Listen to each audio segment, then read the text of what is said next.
Hey, indie filmmakers, I'm Nick Bodmer. I'm Griffin Hammond, and today we're going to talk about how I tried to make my own press pass and why the printing company stopped me.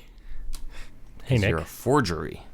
Yeah, today I just want to complain to you about a customer service experience. Okay, sounds good.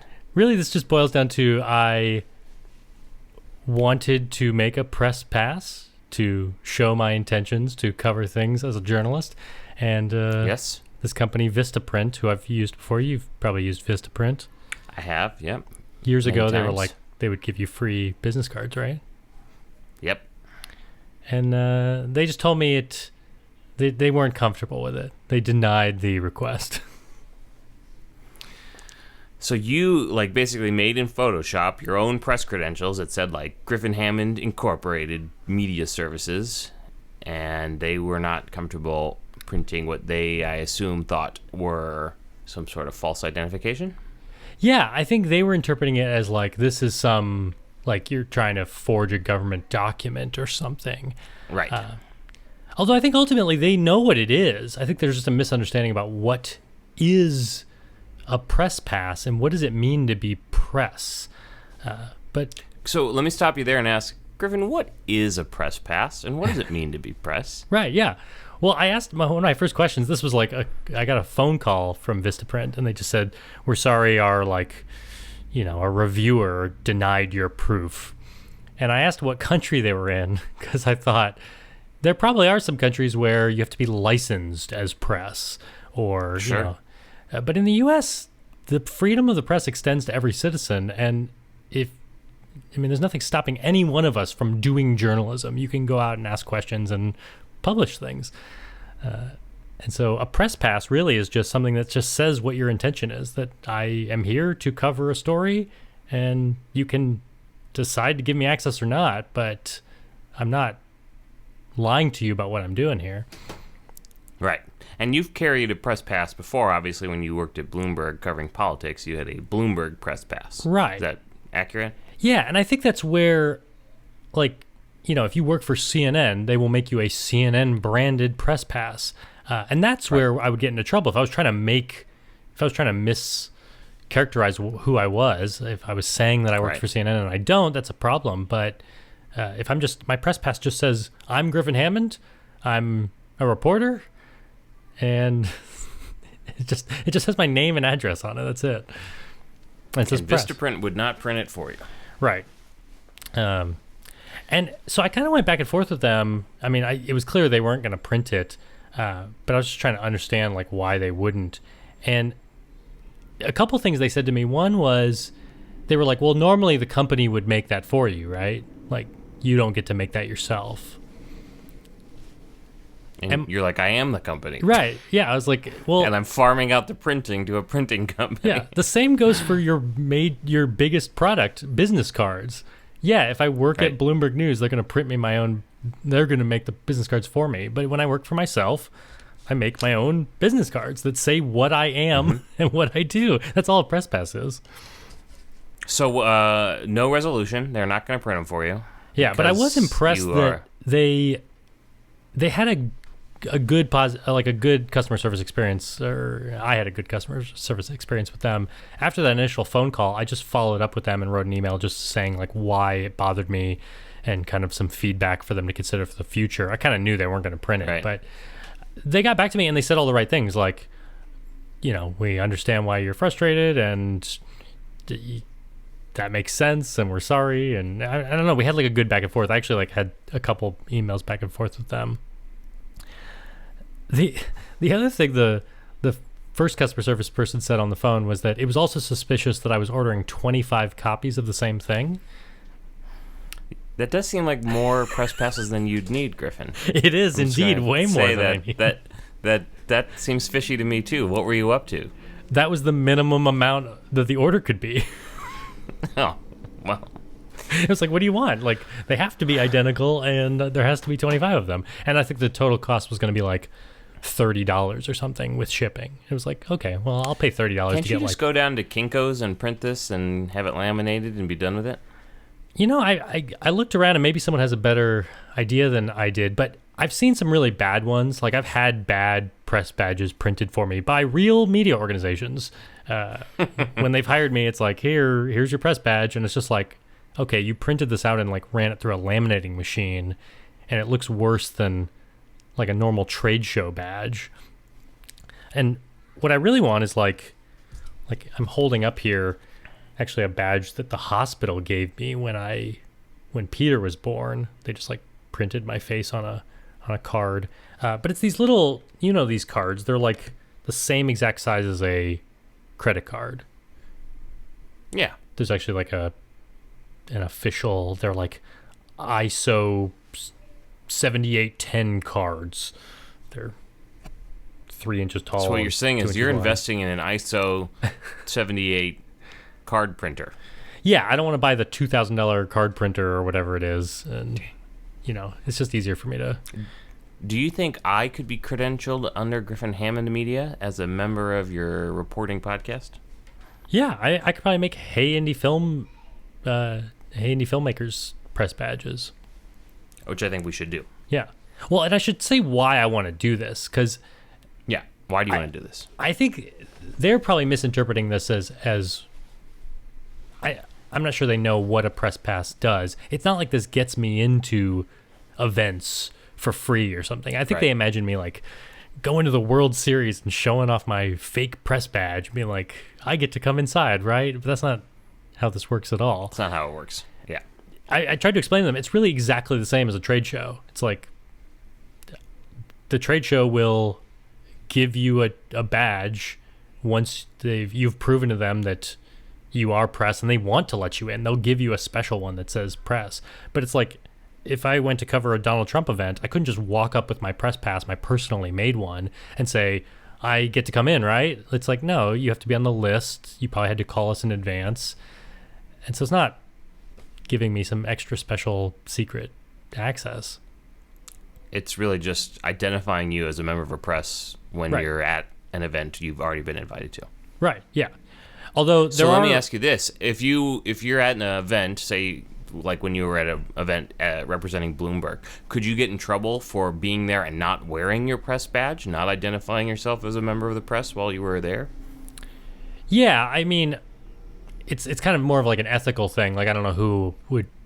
I'm not going to get in trouble for doing that, but I think it makes sense. I generally, whenever I was filming people or asking people questions, I would make sure I was wearing it around my neck. And that's one reason I might want to have it, is that this personal one that I'm making myself is I may be in a situation where I am doing journalism on my own, freelance, and I want to convey to the public what I'm doing. I will say that some people may confuse this with, like, there are some official forms of press credentials. Like, I think the NYPD, you can apply, if you've proven that you've covered the NYPD a lot, I think you can apply for press credentials from them, and they'll send you something that says, like, you're approved NYPD press, which perhaps means you get to cross a police line or something. Gotcha. Yeah. Interesting. But the main reasons I wanted this were, I just wanted to be able to... I was going to Louisville, Kentucky last weekend to shoot a project for a client, and I weighed out all this camera gear and lighting equipment that I wanted to bring with me. And it was this box of lights. This was like an Aperture 120D kit, and there's 3 lights in the box. And the thing is a few inches more than the maximum allowed to check a bag, and it was like 60 pounds, and I think the weight limit was 50. And that can be expensive. Yeah, it was going to be $150 is like the overage fee because you went over 50 pounds. But do you know what you could do with press passes, with media credentials? With an airline? No. Yeah. I'm assuming it helps solve this problem. You get free bags? Yeah. Well, you don't get it for free, but with Delta at least, and I think with a lot of airlines, you show them that you're media, and they'll knock that $150 charge down to $50 because you're probably showing up with like 4 Pelican cases, depending on your production, right? Right. So that was my main thing. You need it just to save a few dollars. Right. And it's like, I am legitimately media going to an event. I mean, I'm the kind of person should be covered by that kind of policy. But because I work for myself and not for a major media organization, I don't have something to show besides a business Well, card. I'm going to do that next time I'm just flying with my family back home to Chicago. Be like, hey, I'm media. So that's why that stroller should be free. Right. Well, I mean, it's not like it's a law or something. It's not like the TSA comes in and says like, well, are you really? Like, it's just the airlines are extending this courtesy to media professionals. And honestly, I Which probably is could have nice. just like printed out a sheet of paper that just said like, hey, I'm media. But I'm sure having it laminated or having it on one of these nice looking cards will make it a little bit easier.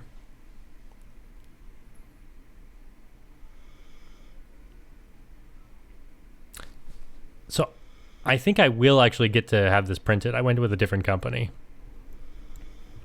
More open-minded company. Yeah, I guess just a company they didn't care. They're like, we'll print whatever you want. I think $20 bills. I don't even remember what they're called. I feel like they're called Passports. like customlanyards.com or something. Perfect. So that's more what they do, too. So they've probably Yeah. seen it all. I don't know. Actually, I was surprised there aren't a lot of companies that print this particular card. Probably because it is dangerous in terms of, people could print fake IDs and Right. fake gift cards. I don't know what you could do, but there's a lot of official looking things that go on a card like this. Right. So I think like a lot of companies I looked to, there's this printing company I like called uprinting.com that I've used before. They don't even do that service. Moo.com is where I get my business cards made, and they don't do that. So I was surprised it was took me a tricky. little bit longer. Yeah.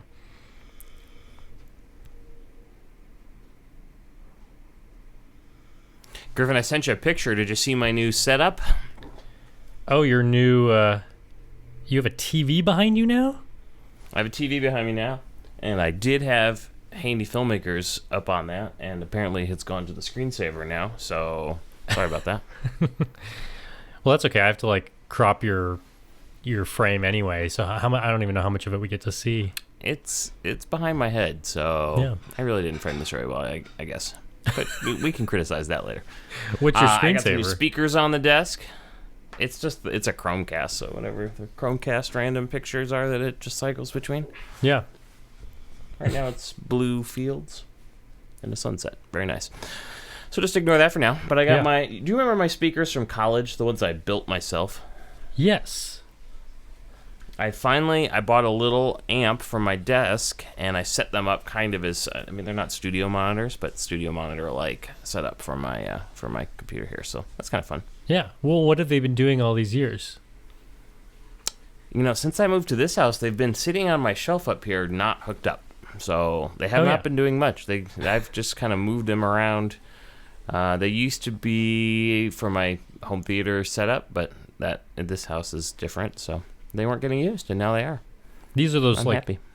the kind of speakers that just take a speaker wire and they don't have any built-in electronics Right. beyond. Well, there's a crossover inside, a passive crossover inside, but yeah. but it needs an amp to work. It needs an amp, yeah, and they've got these really inexpensive amps. Well, it was $145, but it's a DAC, a digital to analog converter. Yeah. Meaning it plugs into my PC with a USB connection, and so it shows up like a sound card. Yeah. And it's got the USB input, it's got optical input, it's got an aux input, it's got Bluetooth, it's got maybe that's it. And so I have both my Mac and my PC hooked up into it. And it's got a headphone amp and a speaker amp, so I can plug my headphones in and switch between headphones and speakers. So I think it's kind of cool. Yeah. So we're trying that out. Just set that up. And so I got these speakers out, and for years now, the center of a speaker cone, that center circle, is called a dust cap. Yeah. You know what I'm talking about? I do, but why is it called a dust cap? I don't know. I guess because it keeps dust out of the voice coil, which is what's behind that. And sometimes they're a separate piece from the actual speaker surface, though I think on mine they're all one piece. But anyway, my children many years ago had pushed them in like a little bubble, and so Yeah. they were all dented, which my understanding is does not at least dramatically affect the sound quality on a mid-range cone like this. On like a tweeter it would, but on something bigger like this, it shouldn't have affected the sound quality, and I Yeah. don't think it did, but it still looked bad. So I was like, I wish I knew how to fix it, and I Googled it, and somebody said you could use a vacuum, like the hose from a vacuum, and kind of like suck it back out. So I decided, I set up my camera. I've got a little video of the dust cap getting sucked back out. It actually worked great. Oh, so you I did think it I already? Might throw that up. I did it already. I did it in like minutes. This whole time I was in quick and suspense, easy. like, or not, I was sure that you hadn't done it, and I was worried that you were going to destroy this thing. No, I did it. It worked. So, and like, I think I can make it into like a tutorial video on YouTube, and I think the tutorial video can literally be like 15 seconds long. Like, I think I could make this a super concise, like, how to fix your speaker video and make it like crazy short. What do you think of that idea? I love that idea. I have this tutorial video similar to that I want to make, which is just, I got an electric kettle, and it made all these annoying noises every time you pushed any button. It would just like have a really loud beep, and it's like beep. Just to use it, you'd have to like turn it on and then like click, click, click, click to change the temperature. And so you're just like beep, beep, beep, beep. It's like too loud to have around a baby. And so I just Googled it real quick, and someone said like, oh, you could just open it up and take out the piezo transducer. Like, it literally could just pop off the circuit board. Or literally, I think I'm not even popping it off the circuit board. I'm just taking off the diaphragm so that it's still activated. It can't make any sound anymore. I didn't even have to break anything. I just had to like pop something off. And so it's just 3 screws out the bottom, and then you pop this thing off, and now it works perfectly. And I just thought like that would be a really simple tutorial video. All right, so let me tell you what I shot. I have a shot. It's kind of like, it just shows like you can't even see me in it. I decided it didn't matter. I just have a shot of the speaker, and I come in with the vacuum hose and pop it out, and that's it. And then I got like one B-roll shot of me like panning across the speaker before and after. So super simple. I want just like, I'll do a quick voiceover. Yeah. Like, I was like, do I even need titles? Like, would you put a title in, or should I just skip the titles? I would skip the titles unless there's I mean, you could put a title in while you're talking. You know, it doesn't have to take up any time. But there's nothing to say, so I'm like, I don't even think I need that. No, yeah. And then my question is, 2 questions.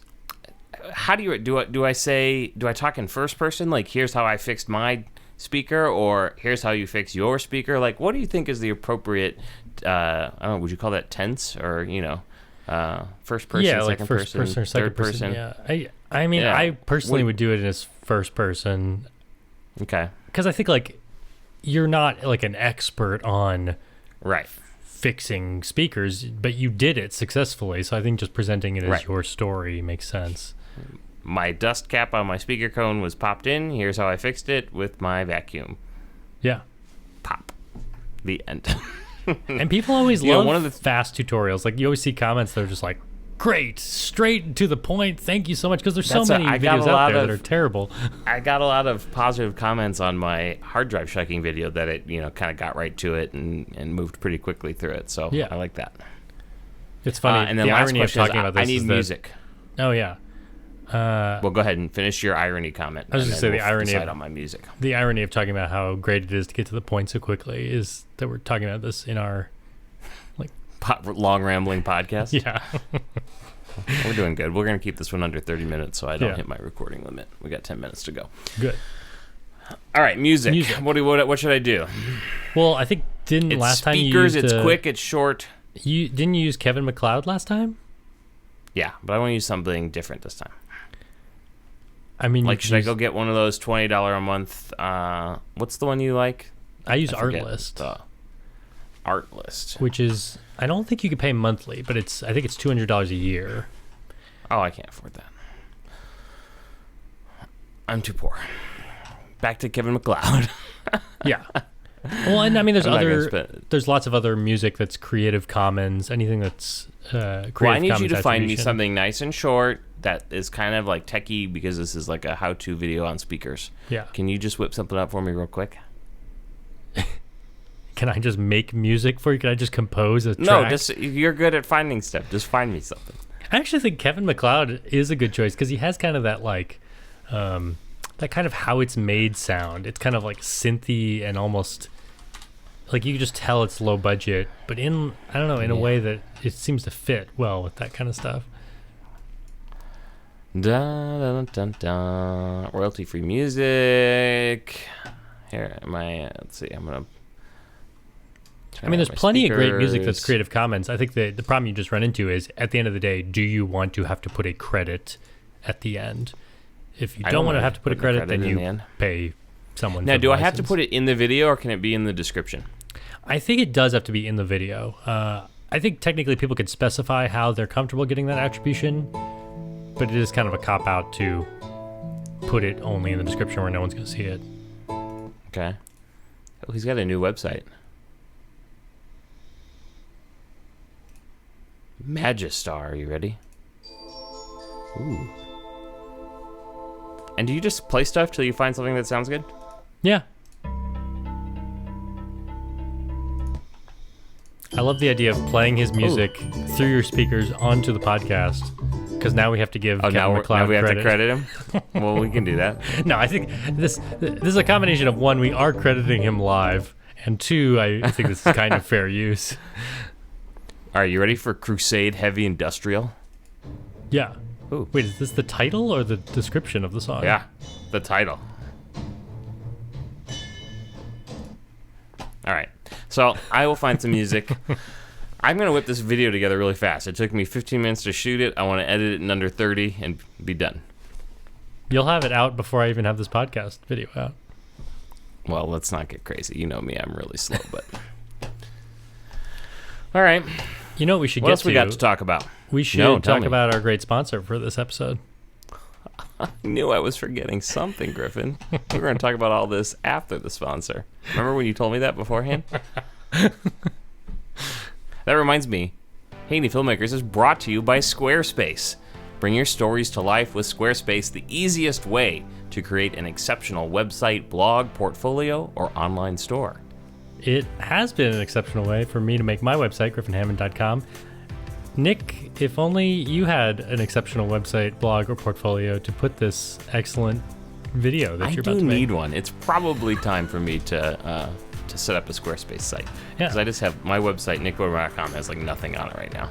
And that's funny because you're an IT professional. Actually, like, you were always the guy in high school and college who had the best websites and designed everyone's websites. I know, but it took all this time and effort, and it's just like, I don't have time for it anymore. Do you know what I should do? I know exactly what you should do. Site. I have a special offer for you and our Hey Indie Filmmakers audience. Oh, you, yes. Nick, could try Squarespace free for 14 days and receive 10% off your first purchase if you're willing to visit squarespace.com/Griffin. Fantastic.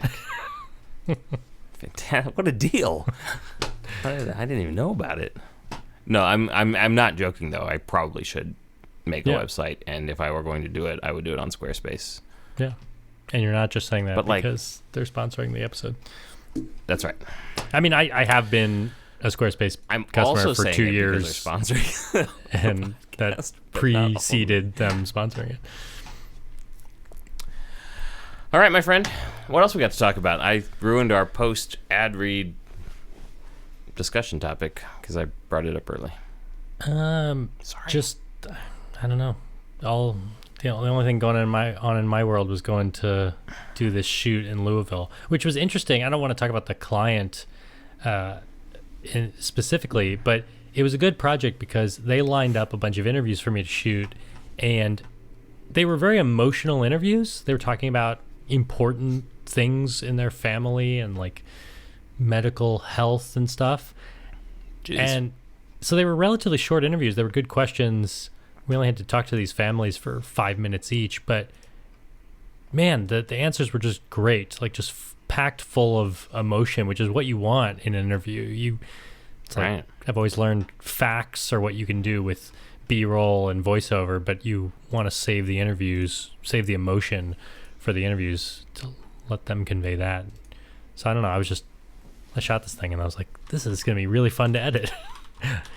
I know exactly what's going to go in the final piece. As opposed to like being like pulling teeth sometimes, where you're like, yeah, I mean, gotta find for some something projects, interesting. you're just sifting through a 20-minute interview and you're making a lot of cuts because you're like, well, if I kind of take this half a sentence, put it with this half a sentence, I can convey what this person was trying to say, but it was kind of long and boring. But when someone is telling you that they were afraid, but then they found hope, like it's just these kind of moments just were so powerful on camera that I'm excited to put it together. Fun. Is that something we'll ever see, or is that kind of a customer project? I think when the client approves it and puts it out, I could tell everyone about it. Nice.